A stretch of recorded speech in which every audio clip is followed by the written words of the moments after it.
Hey everyone, welcome. At this point, of course, we're near the end of our season and about to start our seventh. Or if you don't know, welcome. We've been doing this a long time. For those of you who are interested, we are doing this episode now because on our Patreon feed, patreon.com/myopia, we are doing the Alien movies and have just wrapped them up.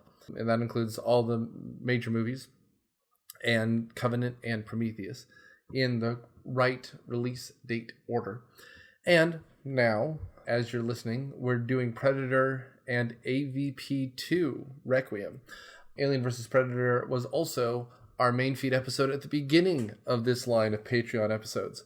But, of course, for those of you who are listening, thanks. You have allowed us to not only do 7 seasons, well, I guess starting our 7th season, but looking at our Chartable, gotten us on the charts in the United States, Canada, Great Britain, Australia, Hungary, South Africa, etc.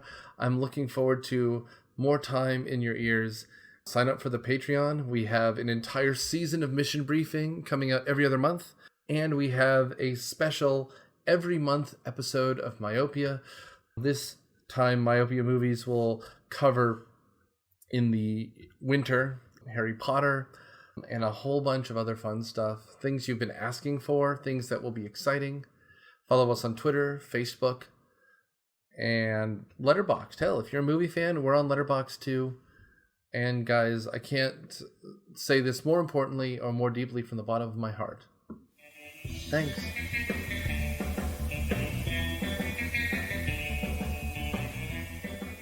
Welcome to Myopia Movies. This week, we watched Predator 2, Fox Mulder's favorite film growing up.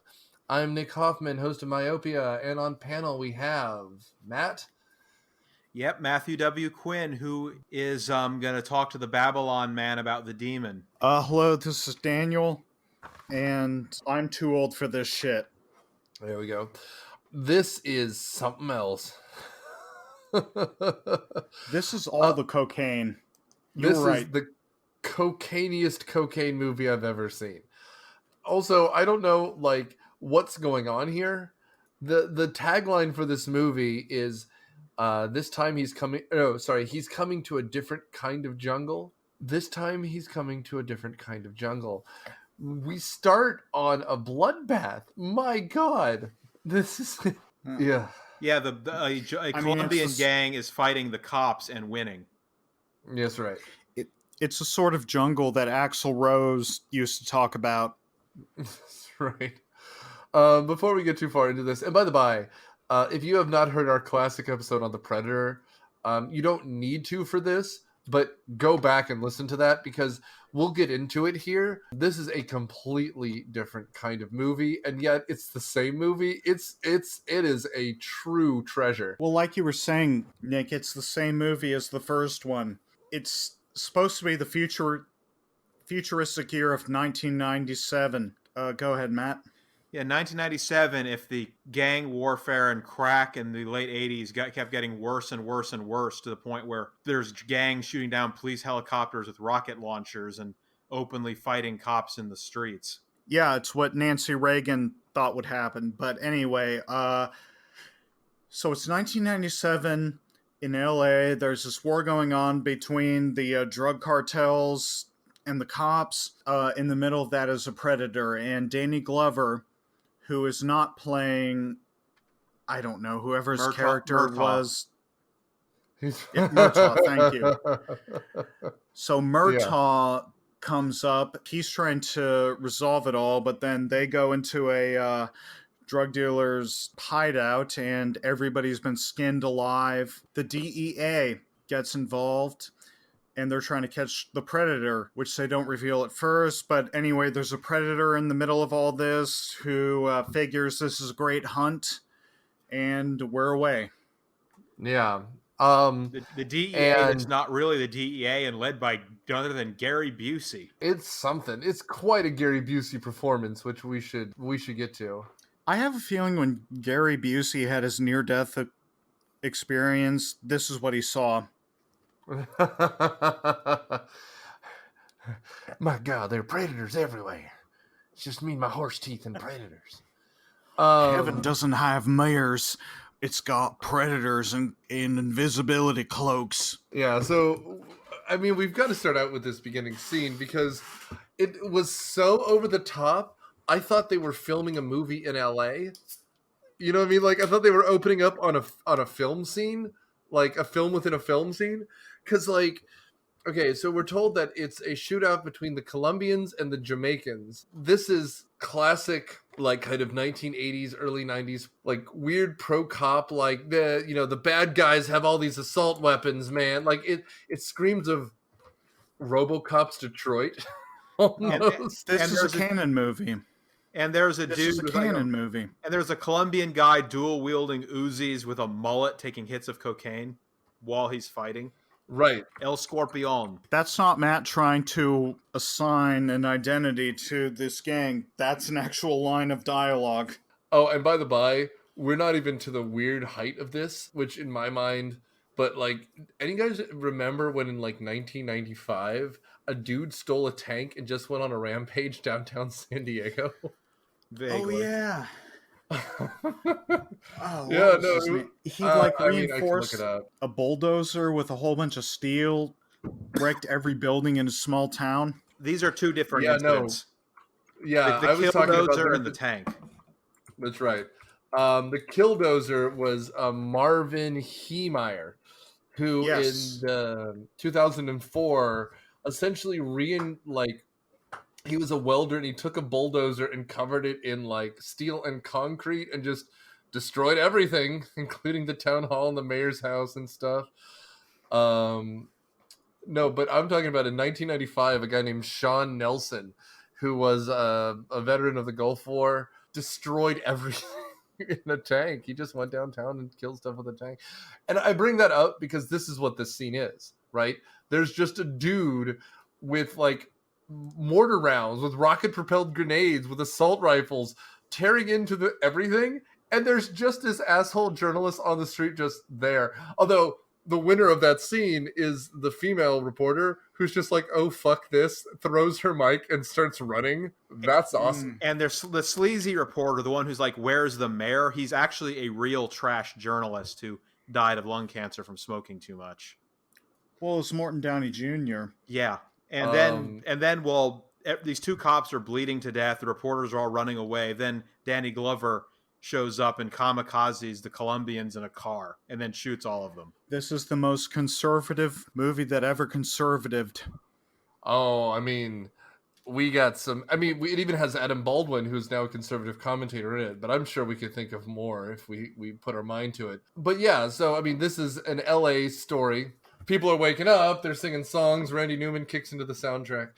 We're introduced to Danny Glover, who is a nut job in this movie.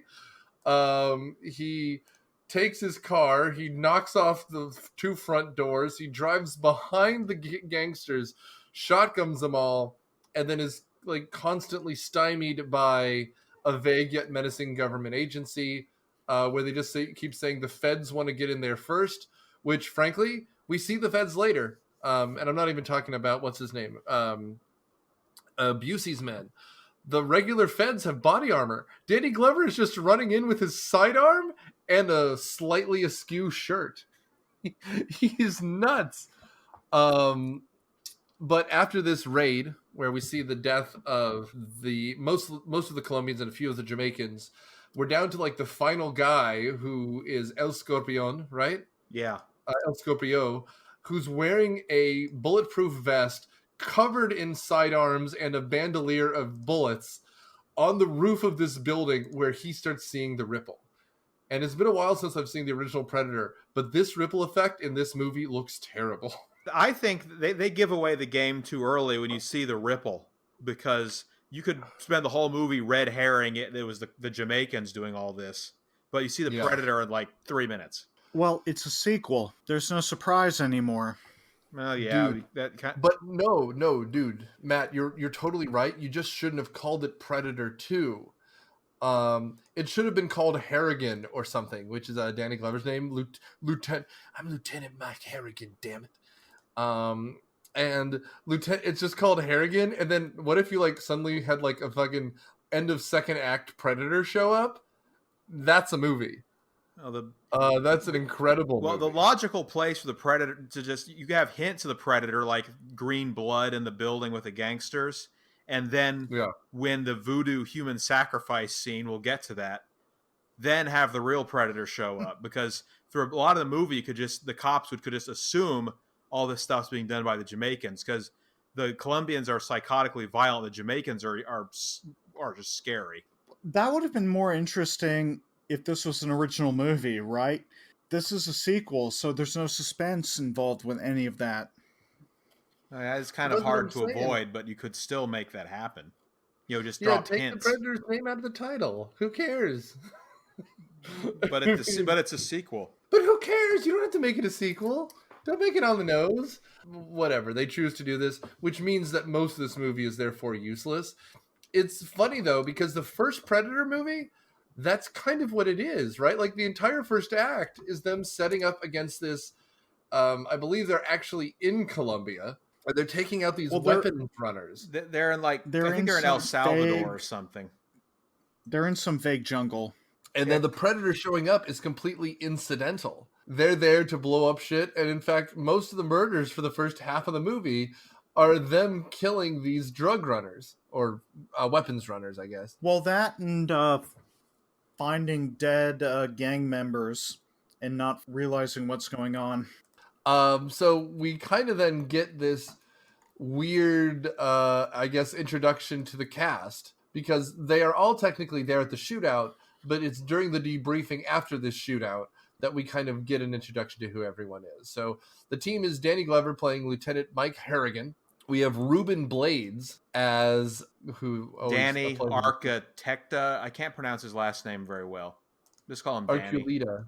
Okay. It's Danny Archuleta. He was in Once Upon a Time in Mexico as the FBI agent. Well, and Ruben Blades is someone who I'm always happy to see. He's also in like The Counselor and stuff, but he he's a character actor. He showed up in a bunch of shit in the late 80s through the 90s, and then he became kind of a more of a big deal and started like anchoring stuff, which fine. For those of you who could be bothered, he's also in Fear of the Walking Dead as Daniel Salazar, but again, I couldn't be bothered, so who knows. You have Maria Conchita Alonso, again, a blast from your past, who is also, I believe, in Running Man, right? Yes, she was. And she's good in Running Man. She plays the badass Leona. Yeah, and then finally the new guy to the team, Bill Paxton. God bless him. R.I.P. Bill Paxton. Yeah.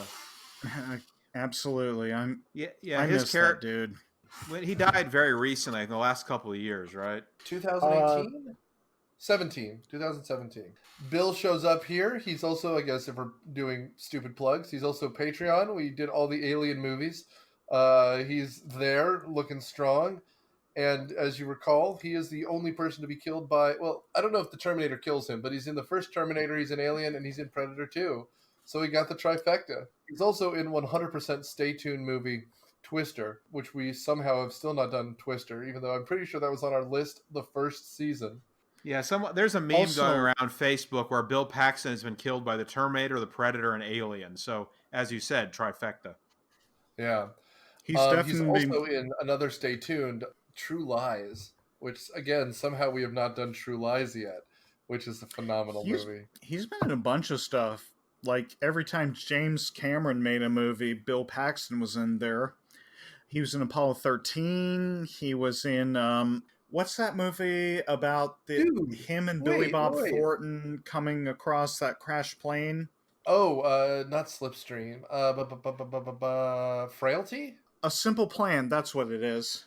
Dude, listen to his 1984 and 1985, or 1984 to 1986. He was in Streets of Fire. That's a Stay Tuned. He was in The Terminator. Oh, yeah.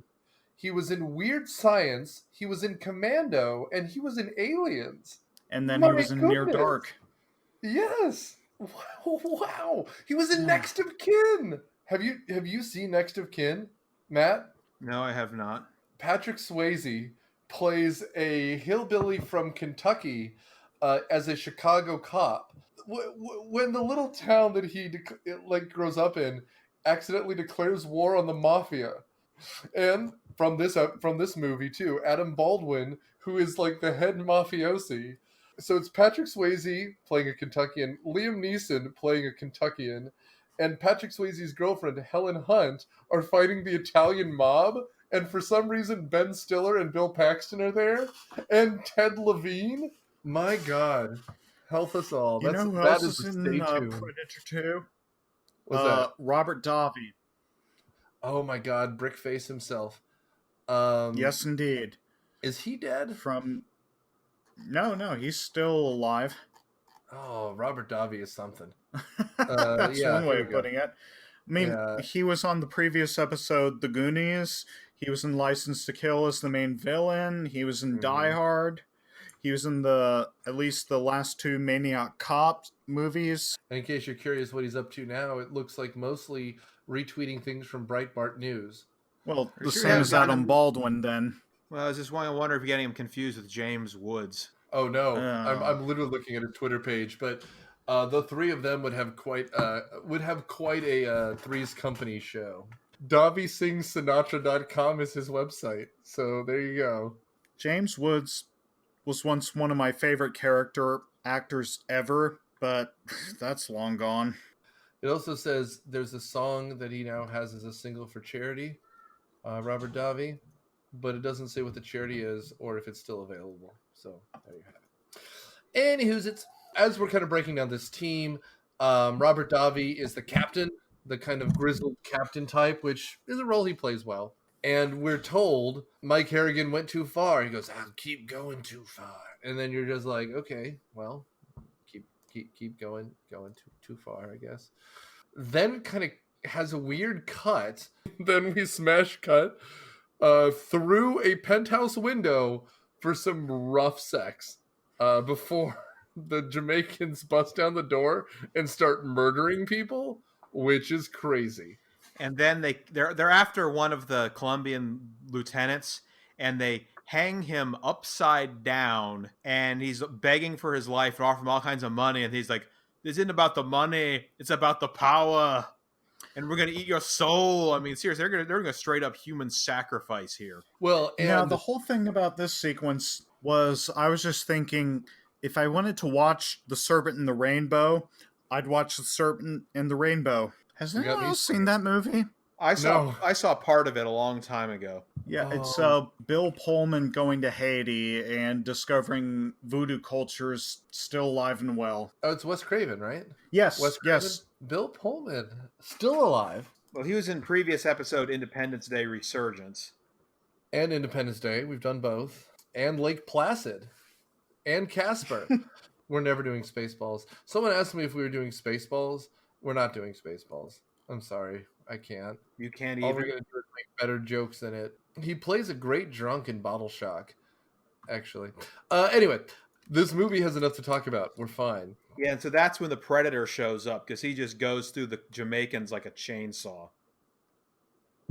Yeah.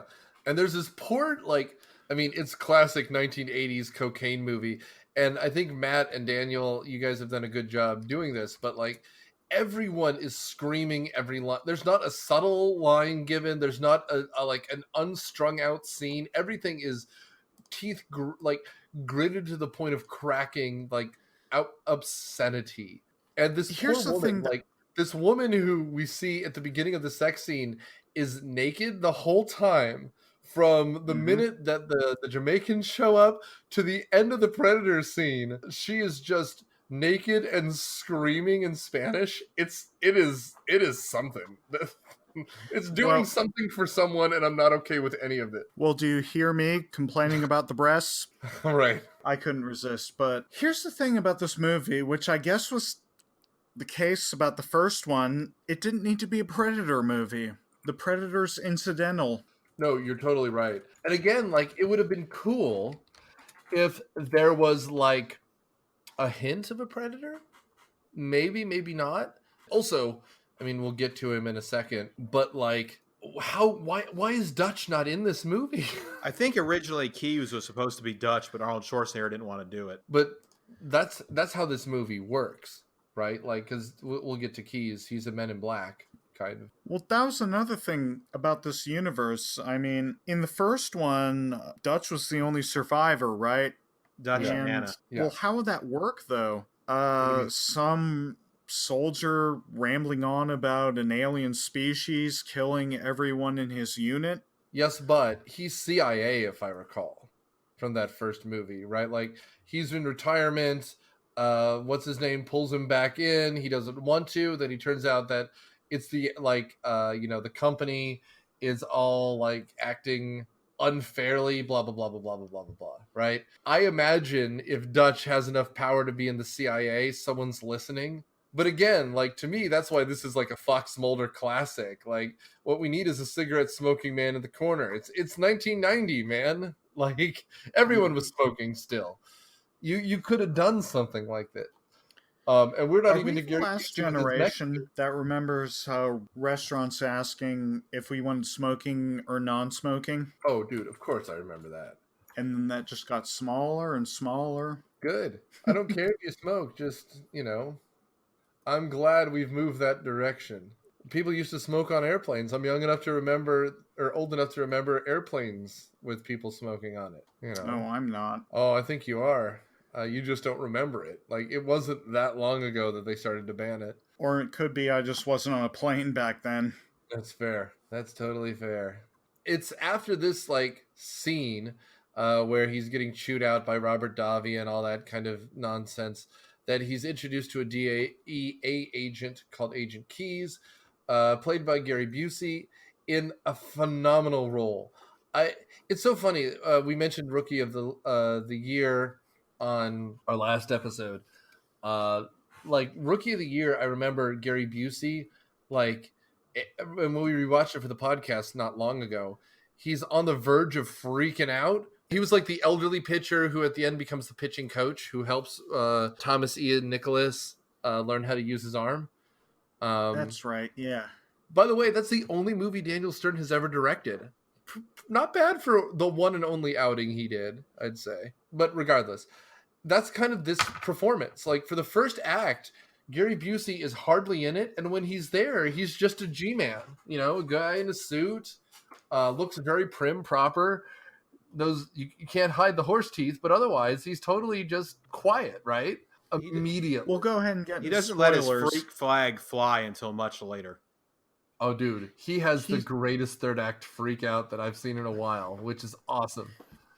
He's a literal man in black. He's trying to catch the predator. Yeah, he's from some entity called OWLF.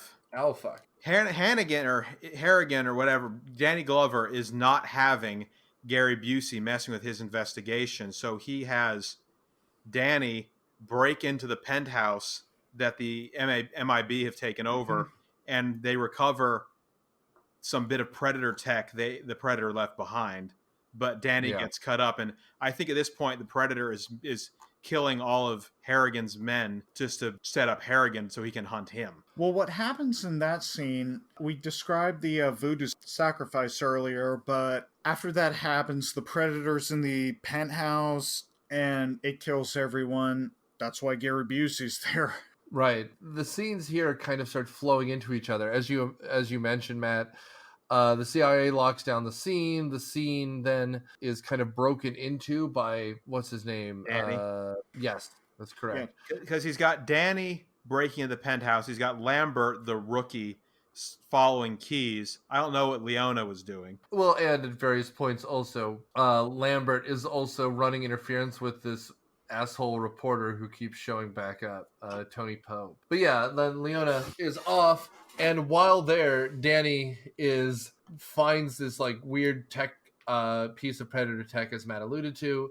The Predator comes out of the shadows, pulls him up through the ceiling. There's a tidal wave of blood, and the Predator then strips everyone of their skin. So by the time people come back and the press breaks in, there are 3 skeletons hanging. Yeah, That's man. One thing about this movie that was way different from the first one. They show all the horror and the gore. They don't try and be subtle. Well, they do have the skinned bodies in the first one when Dutch and his crew find the special forces guys who went in earlier. They do, but I mean, I don't remember it being as prominent as in this movie. Well, I just remember this movie has a lot more swearing. It does. Actually, I'm not sure about that. But I will say I don't know which I prefer. I think the first one, where it's more subtle, feels more like a horror movie than this one. This one just feels like a loud cop action movie. Not that there's anything per se wrong with that. These two movies have a very different feel. It's almost the difference between Terminator and Terminator 2. Even though at the end of this, Danny Glover ends up walking into the light of a helicopter looking exactly like Dutch does, covered in mud and like ash, beaten but has survived. Like it's a weird homage to the first movie at the very, very, very last shot of the sequel. Well, plus that whole thing where the Predator's suddenly speaking English, and it's only in swears. We'll get to that. We'll get to that. They have a "you're one ugly" thing later. But this time it's the Predator saying it. He does repeat over and over what other people are saying throughout this, which is, I don't know if that's different. It's been a while since I've seen that first one again. I will say what's baffling to me, just keep referring back and forth, how there wasn't a third Predator movie until AVP. I think this movie, it made money, or at least it made, I'll have to go look up the exact money, but it wasn't as well reviewed. It didn't make as much money as the first.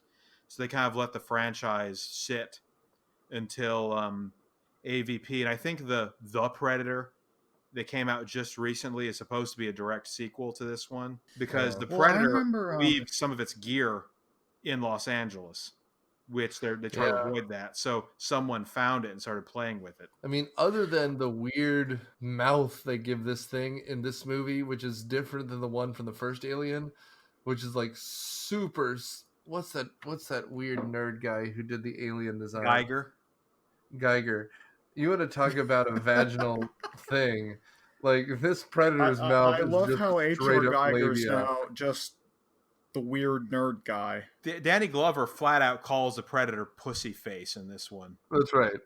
I mean, let's be blunt here. H.R. Geiger is like the sweaty nerd Snape type. Like, he is nothing. I mean, have you ever heard an interview with him? Is it a lot of mouth breathing? Well, no, but just the way he talks, in terms of him being a weird nerd guy, it's very low. It's kind of like this, except he's speaking entirely in Swiss. And he's willing to talk about how much the alien is a penis. Yeah, that's about right. Doesn't surprise me. R.I.P. H.R. Geiger. I mean, the design of the first Alien movie is great. They're all great. It's just, it's weird. It's all weird. We get what you're doing, buddy. He was supposed to redesign the Batmobile for Batman Forever, and they took a look at it, and they were like, no. They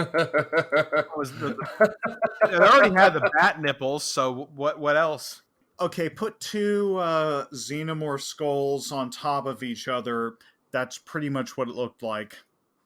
Oh, here we go. Let's see what he did. Good old H.R. Geiger. We keep doing this stuff. He did Dune, designs for the Jodorowsky Dune, which of course never got made. Alien, Aliens, Alien 3, Alien Resurrection, AVP, Requiem, of course, these are the creature designs. Poltergeist 2, and a movie called Killer Condom. So I guess that's all you need to know. Where the condom is the ultimate symbol against human sexuality. Oh, God. So we are going to make a whole movie about that. This is the sentence you need. 1996 German horror movie directed by Martin Waltz. Quote, "It was distributed in the U.S. by Trauma Entertainment, which promoted the film at the Cannes Film Festival with the help of a, quote, 6-foot-long fanged condom." Honestly, I can think of worse advertisement. All right, well, here you go. I'll give you the plot then, since we're here. Set in the seedy parts of New York City, Killer Condom follows a gay detective, Luigi Macaroni, who has been hired to investigate a series of bizarre attacks at the Hotel Quickie, in which male guests have all had their penises bitten off. While at the crime scene, he enlists the service of a gigolo named Billy and invites him up to the crime room. Before the two men engage in sex, A carnivorous living condom interrupts them and bites off Macaroni's right testicle. I'll just go ahead and Hey! say Lloyd Kaufman, really nice dude. Regardless, Matt, Daniel, why don't you catch us up with the plot? Well, the the Predator is clearly stalking Hannigan. Like, at one point, he comes up on him in the graveyard and trolls him by dropping Danny's necklace. And then he goes after Lambert and Leona on the train. Oh yeah, that whole train sequence. Well, it's a subway sequence when it's Bill Paxton and the other character trying to protect everyone. Yeah, and Bill Paxton seems to hit the thing with his handgun repeatedly several times and doesn't wound it at all, which didn't really make a whole lot of Which is sense. something. The thing is wearing. Well, I was gonna say, like that bothered me only because at a certain point it does make a difference. So like, you could make an argument. Hey, he's wearing bulletproof armor, but then he should always be wearing bulletproof armor, and that the shotgun later should not make a difference. Yeah, we see the Predator after the train scene climb up on top of a building, raise its spear up in the air, and catch lightning on it while roaring, and it's wearing body fishnets. On top of a building that looks like the one out of Ghostbusters. It's crazy. Honestly, I think the subway sequence was the best scene in the movie because it was the only scene that had a real suspense. If you drop that in the first one, if you drop that into an Alien movie, it would have been pretty cool.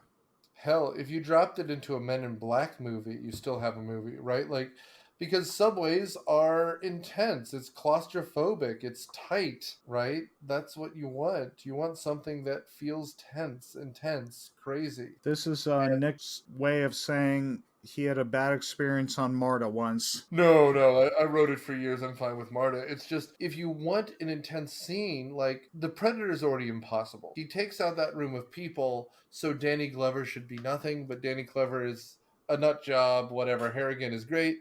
I gotta kill you, you Predator. And we're not even to horse teeth yet. Which is crazy that Gary Busey is in so little of this movie in actuality, right? Although I guess we should catch up the Gary Busey subplot here in a minute. But like, this scene with Bill Paxton, I almost did the thing which is you shouldn't do. Simpsons joke where Homer became smart for one episode and had to correct everybody on Bill Paxton v. Bill Pullman. Yeah. And it's a shame because they're both good actors and you don't confuse actors. You know what I mean? Like, it sucks. But whatever. It's Bill Paxton, it's Lambert and Leona in a scene that's really just silly because they're just on a train and a bunch of dudes are harassing a woman who's not wearing a bra, and they're like shoving her around. And when a guy tries to speak up, they try to steal his wallet. He pulls a gun on them. They pull all their guns on him, and then everyone in the train has a gun. It's a joke out of Airplane 2. Like, it's ridiculous. And then a Predator shows up and just go out for the scene. Lord. I mean, you're right. That's exactly what happens. Everybody suddenly has a gun in their suitcase or their briefcase or whatever, and they're all trying to fight the gang members. It's funny because it's as though you're doing a Naked Gun scene, and then but there's no exit to the scene. There's no hard cut. There's no way out. So a Predator just shows up and kills everyone, right? Because, like, what's the resolution to that scene unless the Predator shows up? It's nothing. I mean, you're not wrong. Yeah. And so the Predator shows up. People start like freaking out, running away. A bunch of people shoot at it. At this point, since Danny is dead, while Harrigan has not become particularly close to Lambert, he's convinced that the Predator is killing off people he is attached to. He's trying to get to this, trying to get the ultimate kill by killing everyone in his path. And it doesn't kill Leona because it turns out she's pregnant. Which she doesn't know at the time. Or she hasn't told anyone at the time. I mean, that was one of the important things about the Predator. He only kills for sport. So if something's not a worthy target, he'll spare it. Well, and we see that and I know we're skipping around because we already missed something which is worth talking about. When they're in the graveyard, and I think Daniel alluded to this, Harrigan sees Danny's necklace hanging from a tree. Mm-hmm. There's a kid with a fake assault rifle thing, like a toy Uzi, running around saying, drop it, you're dead, running around shooting a fake cartoon gun. And the predator looks at it and then assesses that it's not a real weapon and then disappears. And the kid offers him candy. And this is the first point we get the predator voice box, where you just hear him go, "Would you like some candy? Would you like some Yes. candy? Would you like some candy?" Honestly, you know what? That's one of the best scenes about explaining what the Predator is. Totally. I will say we missed an important scene that is purely played for comedy, again, out of like a scary movie franchise, scary movie, which is we're going to go meet the big drug dealer, King Willie. Oh, I forgot about And him. yeah, and Harrigan is walking down the roads with Lambert. And then all of a sudden, this giant car pulls up, and they open the door, and a cloud of weed smoke plumes out, like a cartoonish amount of weed smoke plumes out. And they're taken down the road to find King Willie. The doors open, and Gary Busey. He's not in the movie this much. Danny Glover says, "You guys really should think about cutting back." And he's just coughing. And then What he was goes the to name meet of the the Voodoo King. What was the name of the main villain in The Princess and the Frog? Because that's King Willie. Dr. Facilier, but Yeah. King Willie comes off to me like Master Splinter. Like, he's got some of the most sadistic, nasty dudes, like the guy who was going to cut the dude's heart out. But himself, he's like this calm, sedate, very religious old man. And he is hence all the weed smoke. Yeah, and he is a cartoon character of what like Rastafarian voodoo miscellaneous ? All is. Yeah. It's something. The first movie never devolved into a full-out cartoon, so no, never. This was just the weirdest scene possible in a Predator movie. I mean, I keep saying this is a canon movie, ultimately, which you would expect to see a stoner Rastafarian as the main villain. Yeah. But that just makes no sense in this franchise. Oh, please, go ahead. Well, in this scene, though, he's not a villain. He's giving Harrigan information about what the Predator is. Of course, he perceives a Predator as a supernatural being, not an alien. Well, and it's a scene where it's an enemy of my enemy is my friend kind of thing. Like, because he killed a whole bunch of Jamaican mobsters, but he also has killed Danny's or Harrigan's partner, Danny. And so they have a meeting of the minds, and like you said, Matt, he's kind of the voodoo priest, even though both Daniel and I could have sworn it was played by Tony Todd, but it's not. He looks like Tony Todd. Wouldn't that have been something? He's a pothead Master Splinter with a snake cane. I mean, you're right. And by the way, this guy Calvin Lockhart appeared in Firewalk with Me, among other things. He's he's this big dude. He's very good in this. Who is he in Fire Walk with Me? He's the electrician. No, I have no idea. I'll have to rewatch that movie. I don't know if I can. I'll try. We'll see. I know Ray Wise, of course. I mean, I know the main cast. David Bowie's in the movie, right? Yes, he is. And I think Heather Graham is too. Chris Isaac. I'm trying to remember. It's been a while since I've rewatched. Heather Graham was she was in the last half of season 2. She may have been like one scene of Firewalk with Me. Yeah, Firewalk with Me is something. I need to rewatch it. I mean, she's in a lot of stuff we've done and a lot of stuff we may do. I don't know. Whatever happened to Heather Graham? I mean, she's still acting. It's just in stuff I just don't watch. Don't worry about Heather Graham. She's fine. But after the conversation, Hannigan leaves and the Predator shows up and King Willie pulls out a sword cane, like the snakehead. Oh, we never see him fight the Predator, which would have been kind of cool. Well, it's after the King Willie scene where it finally becomes a Predator movie, because that's when the Predator becomes the central focus of all the characters. Well, right. At this point, everyone's dead who's going to die. The predators actually come in contact with most of the cast that matters. And Gary Busey kind of comes back. Like, he's really barely a presence in the first act, even barely in the second act. But by the third act, he's clear he's a Man in Black. Adam Baldwin is like his second in command.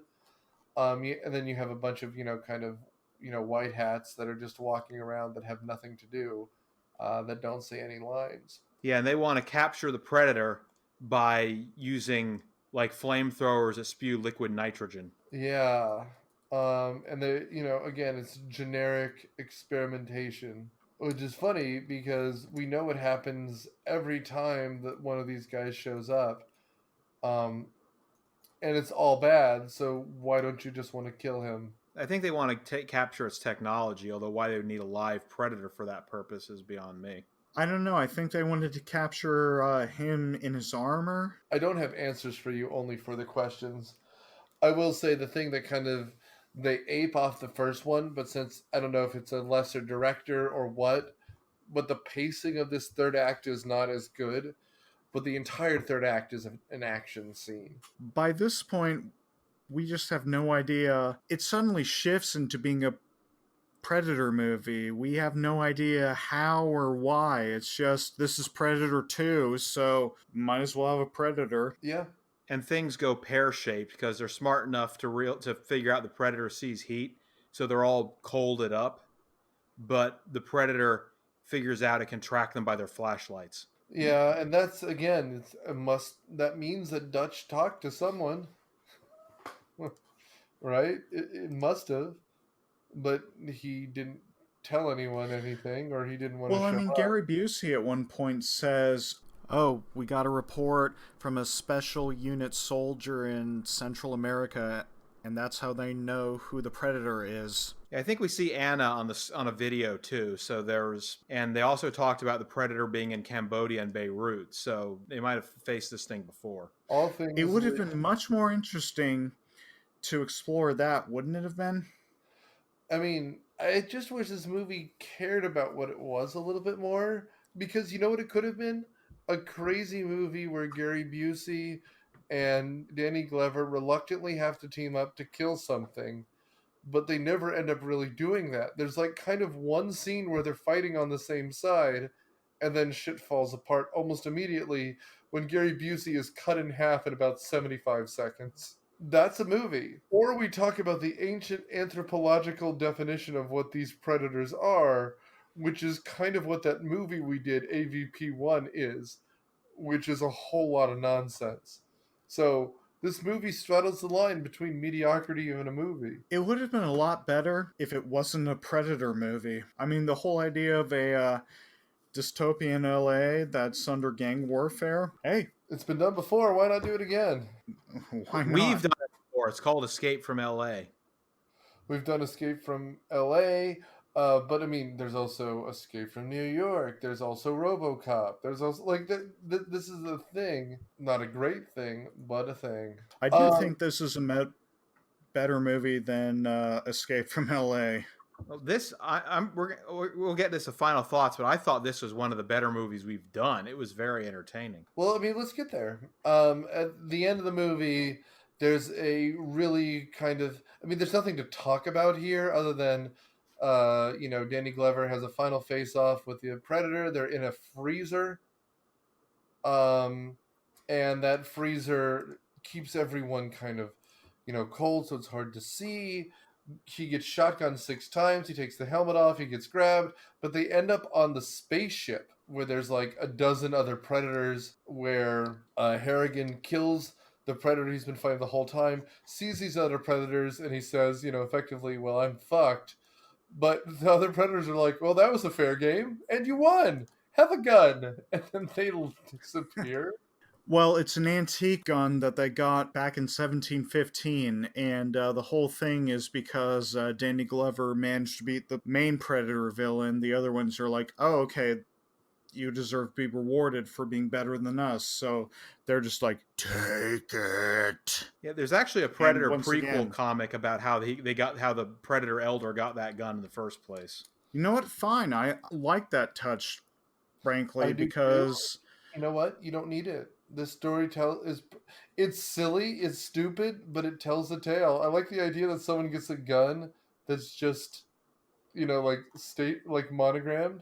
My gun, 1715. I also like the ending because it had a great sequel hook where the Predators leave and who's ever left that's part of Busey's DEA team is like, why'd you let him go? And then Danny Glover's just like, oh, I got a feeling you'll get a chance to get him again. Yeah, he goes, they'll be back. Thanks, Adam Baldwin. And then you're just like, oh, okay, Adam Baldwin. If you're one of your other Baldwins, if you're one of the other Baldwins, you might have had more screen time in this movie. But you didn't. Well, Adam Baldwin is not one of the Baldwins. No, he's not. Although it's funny, half the time when I'm not paying attention, I'm convinced Adam Baldwin is Bill Paxton in these movies. I know, all white people look the same. We're fine. But I do honestly confuse them all. But again, after hanging from a building covered in stuff, yada, yada, yada, Danny Glover finally saves the day. He's covered in mud and white ash, just like Arnold walking out of the jungle. We get that scene that you alluded to with the Baldwin. And that's kind of the movie. Matt, would you recommend it? Very much so. This was a very entertaining movie. Of course, there are enough little bits and bobs. I'm going to do it how I would have done it post for the Patreon. So if you guys want to see how I would have improved the movie I even thought was good, just sign up and you'll get to see it. Cool. I'm looking forward to it. Daniel? I don't know. If you haven't seen the first one, this would be a fine movie to see. Well, frankly, it's the same movie as the first one, and I'm having a hard time coming up with whether or not I'd recommend it. You know what? If it's on cable in the afternoon one day, go ahead and watch it. I'm not going to argue with Daniel here. I think the first one's a better movie, but this one and the first one, Commando, Mortal Kombat, are just Saturday afternoon movies, hang out, watch. Saturday evening movies, watch with friends. I'm on Matt's side here. They're perfectly fun, stupid action movies. This movie did all the cocaine and yelling. But yeah, no, I think it's totally great. So you need to see it. I mean, I don't disagree that the first one's better. I mean, you're going Gary Busey and Danny Glover versus Arnold Schwarzenegger and Jesse Ventura. Oh, I guess that's not fair. Who's in the first Predator? And Carl Weathers. Yeah, it's Carl Weathers. Carl Weathers and Arnold versus Gary Busey and Danny Glover. I mean, they're close, but Gary Busey is not nearly crazy enough for this to win. But yeah, no, they're both good. But anyway, so that's it. Thanks, guys. Stay tuned every other week as we put another Myopia movie on trial.